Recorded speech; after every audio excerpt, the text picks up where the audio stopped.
চাৰিওফালে কেৱল উন্নয়নৰ কথা কোৱা মুখ্যমন্ত্ৰী ডঃ হিমন্ত বিশ্ব শৰ্মাৰ নেতৃত্বাধীন অসম চৰকাৰৰ প্ৰকৃত উন্নয়নৰ ছবি এয়া চাওক এই দৃশ্য এক বিপদসংকুল যাত্ৰাৰে কিদৰে শিক্ষা গ্ৰহণ কৰিবলগীয়া হৈছে এইসকল ছাত্ৰ ছাত্ৰীয়ে এই দৃশ্য শিৱসাগৰ দিখৌমুখ আৰু খৰাগুৰি চাপৰি সংযোগী দিখৌ নদীৰ এই ঘাটত প্ৰতিদিনে এইদৰে নিজে নাও চলাই অহা যোৱা কৰিব লাগে দিখৌমুখ উচ্চতৰ মাধ্যমিক বিদ্যালয়ত অধ্যয়ন কৰা এইসকল ছাত্ৰ ছাত্ৰীয়ে ঘাটৰ লেচিও এইসকল ছাত্ৰ ছাত্ৰীৰ পৰা নাও পাৰ হোৱাৰ বাবদ পইচা লয় যদিও নাৱৰীয়াই নদী পাৰ কৰি দিয়াত সহায় নকৰাৰ অভিযোগ কৰে ছাত্ৰ ছাত্ৰীসকলে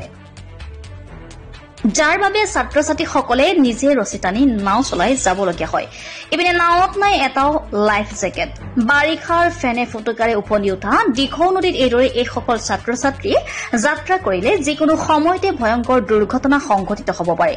এই ক্ষেত্ৰত শিৱসাগৰ জিলা প্ৰশাসনক যাৱতীয় ব্যৱস্থা গ্ৰহণ কৰিবলৈ দাবী জনাই স্থানীয় ৰাইজে ইপিনে ছাত্ৰ ছাত্ৰীসকলৰ মুখ্যমন্ত্ৰীলৈ অনুৰোধ এই স্থানত এখন দলং নিৰ্মাণ কৰিবলৈ